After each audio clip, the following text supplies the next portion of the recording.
पाकिस्तान और दुनिया भर से देखने और सुनने वालों को अस्सलाम वालेकुम।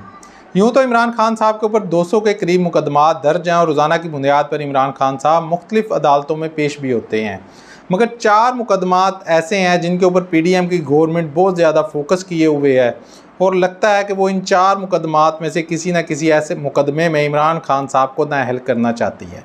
इनमें एक तोशाखाना केस है जो इस वक्त भरपूर तरीके से जारी है और रोज़ाना की बुनियाद पर जिसकी समातें हो रही हैं, इसके हवाले भी आपके सामने रखेंगे। इसके अलावा अल कादिर ट्रस्ट, 9 मई के वाक़यात और फिर उठाया गया साइफ़र का मामला। तो सबसे पहले बात करते हैं साइफ़र के मामले के ऊपर। साइफ़र का मामला उठाया गया, आज़म खान साहब का बयान लिया गया और उस बयान की जो वक़्त थी वो आपके सामने उसी वक्त ही आ गई। मैंने भी अपनी वीडियो में रखी थी और मुख्तलिफ सहाफ़ियों ने भी ये रखी थी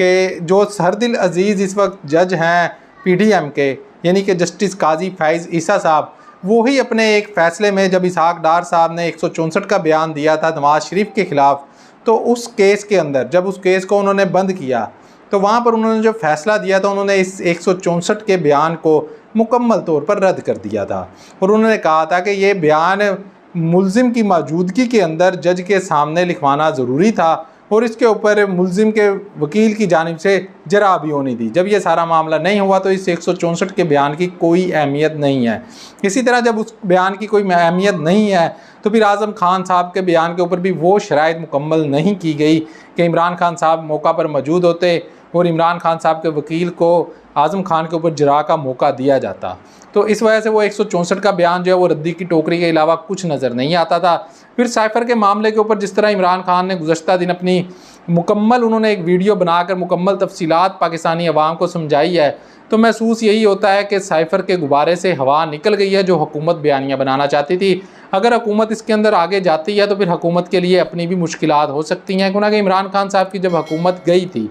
तो वो तो उस वक्त से ही मुतालबा कर रहे थे कि इसके ऊपर तहकीकात होनी चाहिए। इस सिलसिले में उन्होंने चीफ़ जस्टिस ऑफ पाकिस्तान की तरफ भी एक ख़त भेजा था, उनको साइफ़र की कापी भी मुहैया की गई थी कि वो जो है इसके ऊपर तहकीकात करें, मगर चीफ़ जस्टिस साहब ने भी इसके ऊपर किसी किस्म का कोई एक्शन नहीं लिया। सदर पाकिस्तान की जानिब से भी चीफ़ जस्टिस ऑफ पाकिस्तान को ख़त लिखा गया था, मगर किसी किस्म का एक्शन नहीं हुआ। तो इमरान खान साहब शुरू से ही ये चाहते थे, मगर हुकूमत का ये प्लान था कि इमरान खान साहब को सीक्रेट एक्ट के ज़रिए इस केस के अंदर सज़ा दी जाए। तो इमरान खान साहब ने वो पूरा मुद्दा पाकिस्तानी अवाम के सामने रख दिया कि जो असल साइफ़र होता है वो तो इस वक्त भी वजारत ख़ारजा के ऑफिस में मौजूद है और जो वज़ीर आज़म के पास आती है और जो आर्मी चीफ़ और सदर के पास दीगर लोगों के पास जाती है वो उसका महफूम होता है, जो उसको पढ़कर कापी किया जाता है अपनी ज़बान के अंदर या इंग्लिश के अंदर, उसको कापी कर लिया जाता है उस महफूम को, और वो फिर वज़ीर आज़म हाउस और आर्मी चीफ़ और दीगर जिन अफराद को पहुँचाना मकसूद होता है उनको पहुँचा दिया जाता है। असल साइफ़र तो इमरान खान साहब के जो कहने का मकसद है, बताने का मकसद है, वो किसी ने भी नहीं देखा। वो इमरान खान साहब ने शायद खुद भी ना देखा हो, तो वो उसकी जो है वो सीक्रेट एक्ट की खिलाफ वर्जी किस तरह हो सकती है। तो जब ये बात इमरान खान साहब ने पाकिस्तानी अवाम के सामने रखी और आज़म खान साहब के 164 के बयान की भी ये सामने आ गई चीज़ के उस बयान रद्दी की टोकरी के अलावा कहीं उसकी जगह नहीं बनती, तो फिर हुकूमत ने जो साइफ़र के ऊपर 2 दिन बहुत धमाल डाली थी और बड़ा शोर मचाया था। उसके बाद आपने देखा कि उसके अंदर से हवा निकलती गई और फिर अब साइफ़र के ऊपर ज़्यादा बात नहीं की जा रही है।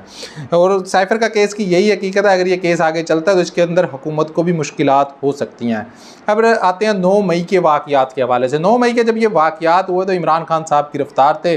वो नैब की कस्टडी में थे। तो इमरान खान साहब ने बज़ाते ख़ुद तो किसी भी ऐसे वाक़ये के अंदर वो मौजूद नहीं थे, मगर हुकूमत ने पहले तो जो कारकुन हैं और रहनुमा हैं उनके ख़िलाफ़ मुकदमात बनाए और फिर बाद में इमरान खान साहब को भी उन मुकदमात में नामज़द कर दिया।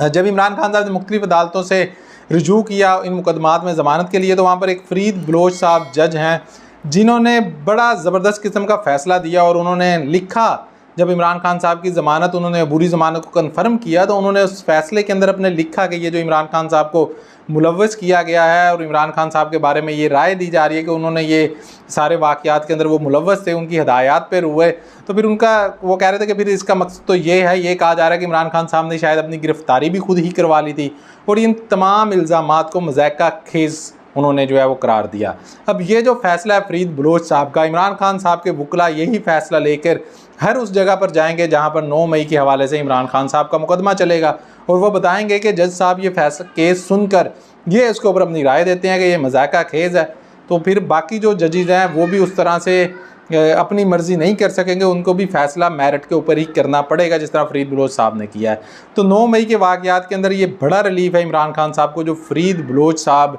के जो फ़ैसला है उसको, उनके लिए जो फ़ैसला किया है फ़रीद बलोच साहब ने, वो बहुत बड़ा रिलीफ़ है इमरान खान साहब को। और जितने भी मुकदमात इमरान खान साहब के ख़िलाफ़ 9 मई के हवाले से दर्ज हैं, उन तमाम मुकदमात में इमरान खान साहब को ये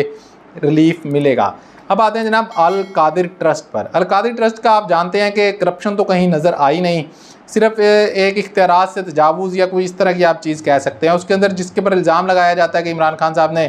अल कादिर यूनिवर्सिटी रिश्वत में ली थी, तो वो एक ट्रस्ट है जहाँ पर लोग फ्री में जो है पाकिस्तानी बच्चे तालीम हासिल करते हैं। तो ये इस तरह का कोई इल्ज़ाम तो लगा नहीं सकते। और वो जो 190 मिलियन की जो बात की जाती है वो भी सुप्रीम कोर्ट के अकाउंट में आ चुका है। तो इसके ऊपर जो है ना कुछ है तो नहीं इस केस के पल्ले। अगर इस केस को सही तरीके से चलाया जाए तो फिर इसकी लपेट के अंदर हसन नवाज़ भी आते हैं और रियाज जो है मलक रियाज साहब और उनका बेटा वो भी इसकी लपेट में आते हैं। उनको तो किसी ना किसी तरीके से बचाना है और इमरान खान साहब को फंसाना है, असल ये मकसूद है। तो अल कादिर ट्रस्ट के हवाले से नैब ने जो मुकदमा बनाया हुआ है, अब इमरान खान साहब के हाथ उस मीटिंग के मिनट्स लग गए हैं जब यही अल कादिर ट्रस्ट के हवाले से और वो जो 190 मिलियन वाला जो मामला था जो NCA के साथ एक डील हुई थी, उस हवाले से ये मामला पहले ही नैब के पास मौजूद था और नैब इस मामले को क्लोज़ कर चुका है। और कानून ये कहता है कि जब एक नैब किसी फाइल को क्लोज़ कर दे, किसी केस को ख़त्म कर दे, वो दोबारा उस केस को ओपन नहीं कर सकता। उसको दोबारा ओपन करने के लिए फिर अदालत की भी अहकामात की ज़रूरत पड़ती है और कोई नया ग्राउंड हो तो तब तो उस केस को दोबारा ओपन किया जा सकता है, वरना उस केस को ओपन नहीं किया जा सकता। और ये बात अप्रैल 2020 की है, जब ये मामला चल रहा था NCA के साथ, यानी कि उस वक्त ही नैब के इल्म में था और उस वक्त ही नैब इसके ऊपर अपना राय देकर अपनी मीटिंग्स करके इस मामले को क्लोज़ कर चुका है। तो जब उस मामले को पहले ही क्लोज़ किया जा सका, अब उस मामले को नहीं उठाया जा सकता था, मगर उस मामले को उठा दिया गया और इसी चीज़ के अंदर इमरान खान साहब को गिरफ़्तार भी कर लिया गया था। तो इमरान खान साहब बहुत ज़्यादा पुरुम्मीद हैं कि जो अब अल कादिर ट्रस्ट के हवाले से इमरान खान साहब के हाथ वो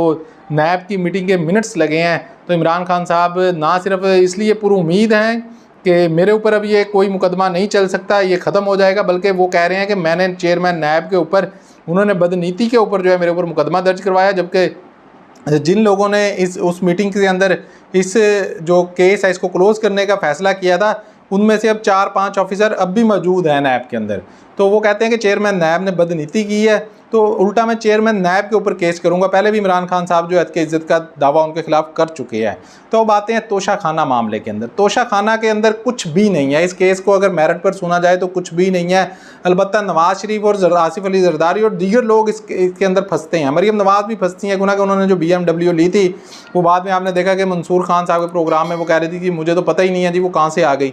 तो ये खुद लोग तो फंसते हैं, मगर इमरान खान साहब इस केस के अंदर नहीं फंसते थे, मगर इमरान खान साहब को ज़बरदस्ती जो है वो इस केस के अंदर फंसाने की कोशिश की गई है और इस तरह की चीज़ें की गई हैं कि इमरान खान साहब को किसी तरह से फंसा दिया जाए इस केस के अंदर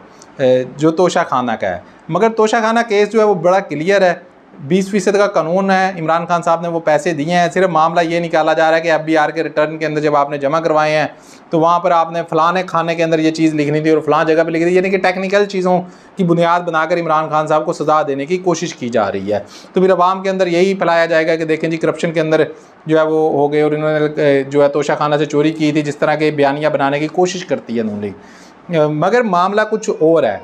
इमरान खान साहब इनके अंदर फंस नहीं सकते, सिर्फ टेक्निकल बुनियादों पर फंसाने की कोशिश की जा रही है। अब मामला ये है कि जो जज हुमायूं दिलावर साहब हैं उनका मामला ये है कि उनके भाई की एक तो कॉलोनी है उसका इशू है और उनके ज़ाती कुछ मसाइल भी हैं इमरान खान साहब से, या तो वो नून लीग को बहुत ज़्यादा सपोर्ट करते हैं। तो वो जो जज दिलावर साहब हैं वो किसी से ब्लैकमेल है या उनकी अपनी ज़ाती ख्वाहिश है कि वो फटाफट जो है ये फैसला करना चाहते हैं, या उनके वो कॉलोनी वाले मामला हैं, कुछ ना कुछ ऐसा है ज़रूर। इसी वजह से वो रोज़ाना की बुनियाद के ऊपर केस लगाते हैं और वो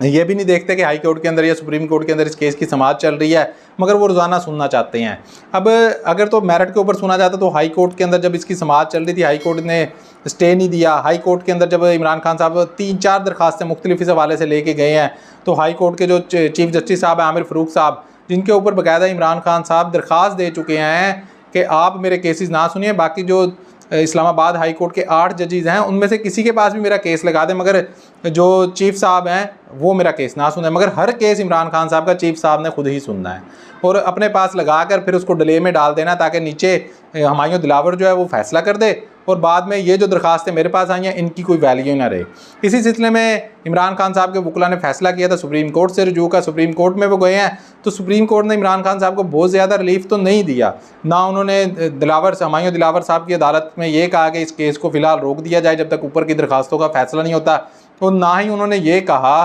कि आप जो है कोई जज ही चेंज कर दें, हुमायूं दिलावर की जगह कोई और जज इसको सुन लें। तो इमरान खान साहब उन्होंने सिर्फ इतना किया कि इमरान खान साहब की जो इस्लामाबाद हाई कोर्ट में दरखास्तें हैं वो उन्होंने कहा कि इस्लामाबाद हाई कोर्ट के जो चीफ जस्टिस हैं उनसे कहा कि आप इनको ज़रा जल्दी निपटा दें, ताकि ये ना हो कि नीचे हुमायूं दिलावर साहब जिस जल्दी में फैसला करता चाहते हैं कि उनको कहा गया था कि आप 7 दिन के अंदर ये फैसला करें कि ये काबिल समात केस है या नहीं, मगर उन्होंने 3 दिन में ही कर दिया, उनको इतनी जल्दी है। उन्होंने इमरान खान साहब के वकला को सुनने की ज़हमत ही गवारा ना की, और फिर जब वही दरखास्त लेकर वो इस्लामाबाद हाई कोर्ट में गए तो इस्लामाबाद के हाई कोर्ट के जो चीफ जस्टिस साहब हैं आमिर फ़ारूक साहब, बजाय इसके कि जब उनके ऊपर इमरान खान साहब के वकला एतराज़ कर चुके हैं वो किसी और जज के पास लगाते, वो अपने पास रख के बैठ गए और केस भी नहीं सुन रहे। तो ये चीज़ें इस वक्त चल रही हैं। अब हुकूमत जो है उनका प्लान ये है कि नीचे हुमायूं दिलावर साहब तो बिल्कुल ठान कर बैठे हैं कि उन्होंने इमरान खान साहब के खिलाफ फैसला करना ही करना है और उनको जल्दी है कि मैं आज ही कर दूं ये फैसला। तो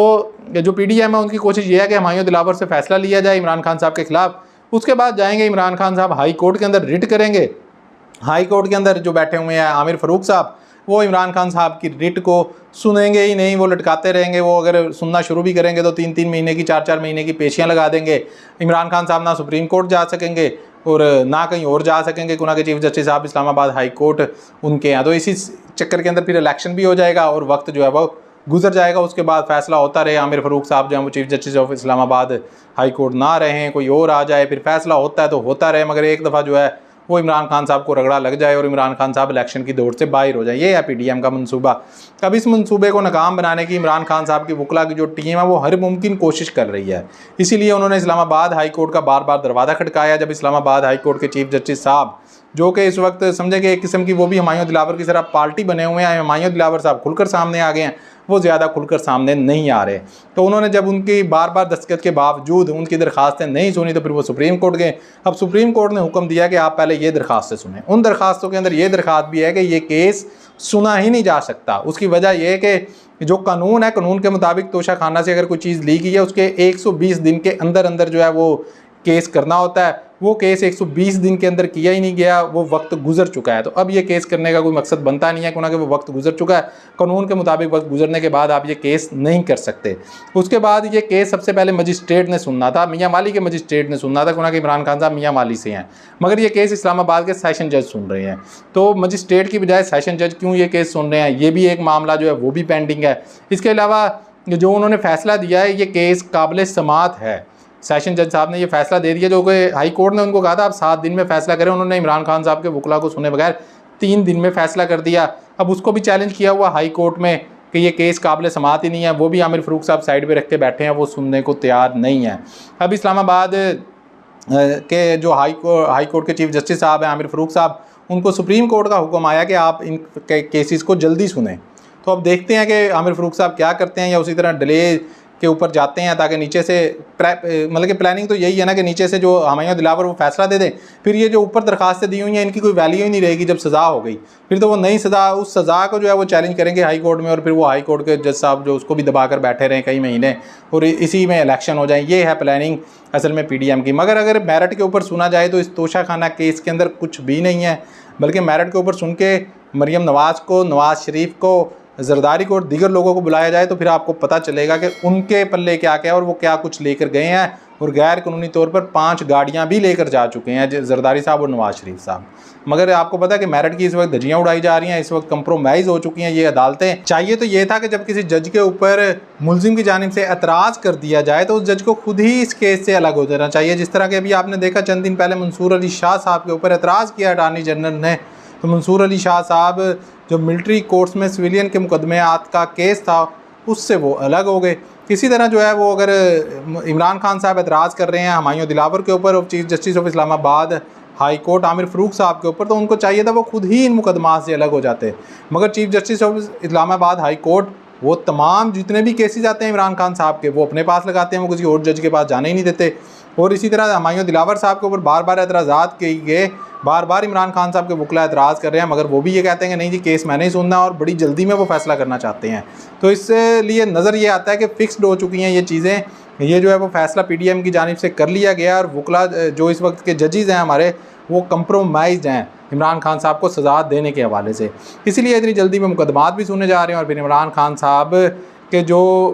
दरखास्तें हैं उनको लटका दिया जाता है सिर्फ इस वजह से कि इमरान खान साहब को सज़ा हो जाए और इन दरखास्तों की फिर कोई वैल्यू ही ना रहे। मिलते हैं इंशाल्लाह अगली वीडियो में, अपना ख्याल रखिएगा। अल्लाह हाफिज़।